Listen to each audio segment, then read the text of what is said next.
Okay. All right, everyone. Welcome back to Ideal Me. I am your host, Lamar Whidbey, and our guest is Dale Ivory. Dale, how you doing? I'm doing great, buddy. Thanks for that introduction. You were for those. I mean, many people don't know, but you could take all the credit for my relationship with my wife, right? Right. Yeah. You finagled some things and made that happen. So I'm eternally grateful for you.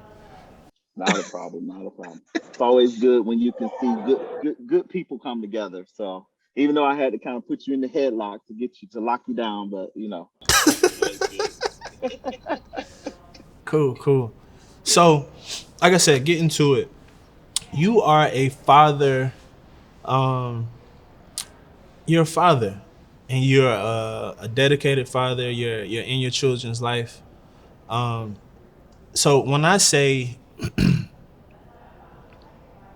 marriage, and looking at the history of um, the black family, right? Like how men were taken away from their families early on in our history in this country and that sort of thing. When I mention marriage, what do you say? So a couple of things I think about when I think about marriage. One, that if we allow the world to define marriage, then marriage is, you meet somebody, you get together with them to get what you can get out of the marriage. But as soon as problems arise, or as soon as there's challenges or difficulties within the marriage, the first option is I'm going to find something that's going to make me happy, or I'm going to Right. find someone that's going to make me happy. But I think for me personally, when I think about marriage, I think about a journey. I think about two people coming together, and they're starting a journey with one another. And the reason I say journey is because when you're courting or when you're dating someone, everybody's putting their best foot forward. You know, Right. everybody is trying to get to what we think we consider the ultimate relationship pinnacle, which is marriage. Mm-hmm. But I think what happens is you don't really get to know a person until marriage, because that's when everybody's defenses are that's when you kind of relax and you allow yourself to really be known, because Right. you kind of think to yourself, well, we're in this thing together, and you're hoping that that person that you're in the marriage with have the same mindset that you have, which is till death do us part. And I think the reason I say it's like a journey is because after you're married, you start to learn things about one another that maybe you didn't know prior Right. to getting married. Right. But if both of you guys are coming to the marriage with the mindset that we're going on a journey together, as you learn different things, both people make adjustments for the person that they decided to be married to. Mm, You know what I'm saying? Like you that's a like big word. you find it in your heart and in your life to make adjustments, to compromise, to do whatever you have to do to make sure that the journey is not only successful, but the journey is fun, that Right. it's vivacious, Mm. and that the both of you are having a great time on the journey together. That's what I think about when I think about marriage. As I, you know, um, when I'm talking to people, friends, family, anybody that's thinking about marriage now, the first thing I tell them is, hey, you get ready to go on a journey. Don't be surprised. Don't get alarmed when you learn new things about this person that maybe you felt like you should have known beforehand. It's Mm. okay. It's okay. As long as that person is not hurting you, not killing you, they're not a murderer or anything like that. Stay on the journey and just get to know the person, because the gym to me is along the way on the journey, discovering that the two of you really want to be on that journey together for the rest of your life. Does that make sense? That's beautiful. Yeah, that's beautiful. That made total sense. So I mentioned before that you were or you are a father. Um, and then personally, in my eyes, I think that's not just to your own biological children, but to many others. Uh, a lot of a lot of people look up to you, that admire who you are. But so just showing respect there, like you're a solid guy.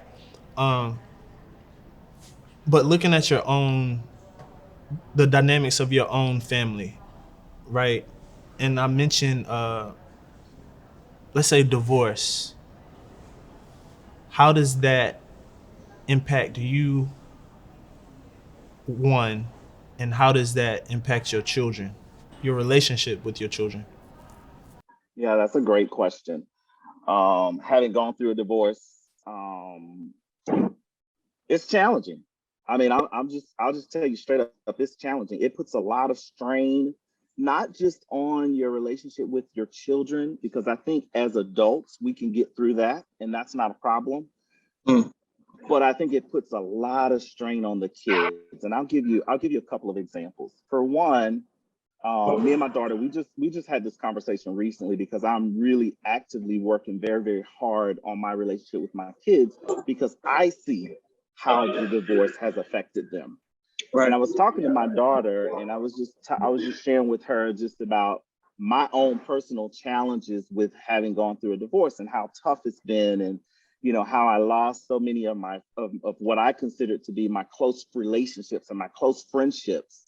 Mhm. Because a lot of times, of course, people don't know what happens in your marriage, and they make decisions based on what they hear or what they think. Right. And unfortunately, in our world, especially being an African American male, Mm. um, people tend to side with the female. They just automatically assume that the male has done something wrong that caused the divorce.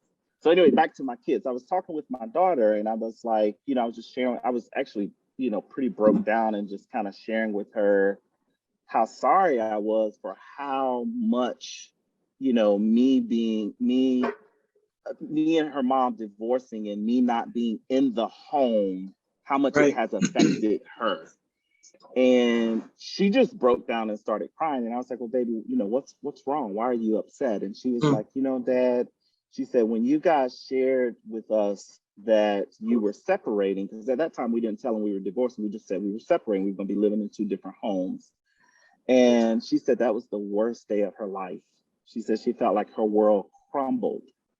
And of course, I'm like fighting back tears as I'm trying to console her.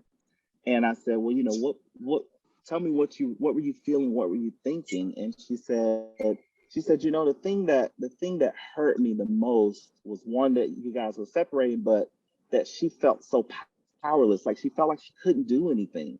And I was like, well, what would you have wanted to do? What would you have wanted to say? And she said, well, one, I wanted to ask you guys why. And then I wanted to share with you guys that that's not what I want. I don't want my family to break up. And she shared with me, and she was like, but I just felt like it didn't really matter because you two were the adults, you two were the parents, and it didn't matter what we wanted as kids. And man, that just broke my heart, because what I realized is that children really feel very powerless, Mm. when it comes Right. to divorce, when it comes to separation, when it comes to their family dynamic. And it's so unfair because they didn't ask to be in that. They didn't ask to come into a marriage or into a relationship, into a home that they think is going to be at least until they're adults and can be out on their own. Uh-huh. And now all of a sudden it's crumbling for them. So that was very challenging. And I realized that as a result of that, she has made decisions in her relationships. For instance, she was in a relationship with a young man who, number one, is nothing like me. So that was already a problem, because I'm like, why most daughters date somebody that's like their dad? But she stayed in this relationship for a very long time. And when she finally got out of the relationship, I asked her why. And she said, well, I just kind of feel like, when you get in a relationship, you just do whatever you can do to try to make it work. And I Right. realized that that's what she took from the divorce. That's what she took from the marriage, is that you know what, it don't matter what happened in this relationship, if it's a bad relationship or not, I need to just stay in it and just do whatever I can do to try to make it work. Which can be a good thing and it can be a bad thing. Right. I think it works. I think it works when, if you're married, to have that mindset that you're going to stay in it, you're going to work, you're going to do whatever you can to try to make it work. But I think when you're in a relationship and you see things and there's red flags in the beginning, that's the time to get out and to, you know. And so we had a really good talk about that, and I just shared with her, you know, the importance of, you know, really taking your time to try to get to know as much as you can about a person, but also to acknowledge the red flags that you see, Right. before you get to marriage. So that's one thing. Then with my son, you know, my son, I think the way the divorce affected him was he just shut down, which is very common with boys and just men in general. We shut down, we don't talk, we Internalize internalize a everything. lot of, yeah, we internalize a lot of stuff. But what I realized, and this kind of happened to me when I was a child when my parents divorced, what I realized was it started to surface in other areas of his life, like in school, for instance. He started to slack off in school. He started to want to be more involved in just, you know, talking and having friendships and having relationships, wanting to be accepted by everybody. And then just in his general tone and behavior, he just became very dismissive about everything, and just wasn't as involved. And you know, I had to sit down and just have a conversation with him about, you know, son, what's really going on with you? Like, what's Yeah. affecting you so much? And once again, when you can get your child to a point where they start talking, you know, I always thought to myself, well, we waited until our children were 14 and 16. That's pretty good because, you know, they can almost kind of, you know, understand a little bit of what's going on. But that ain't true. Kids just don't get it. Whatever, it don't matter what you say, they don't get it. They don't understand. It's an adult situation, and it does affect the child. It affects how they think about things. It affects it affects their security and just Yeah. who they are as a person. And them, you know, with my son, I realized that my son was very, you know, this, he was very confident as a kid, just very confident. But now if you see him, he's very withdrawn. He's still a very bright kid, but he's not as secure in himself as I've seen him as he grew up. So I think for me, it has helped me to realize how very important it is, even as they are crossing over into adulthood, to really make sure that I'm having great conversations with them that instill that confidence in them, to help them to understand that it's not them, it's not anything they did, and that, you know, and to just try to continue to help them to develop as a young man and a young woman. Having that said, understanding your position as a father, right? A father who wants the world for his children, um, who wants to better himself just as an individual. Uh, what would you say is the ideal version of you? That's a very good question. You know what's interesting, Lamar? I made a decision when I left my children that I don't think most divorcees will make, and it's been a hard one, for me, because as I've, you know, I'm about 4 years out from my marriage now, and it didn't hit me at first. The first couple of years, you know, were okay. I just kind of surrounded myself with friends and family.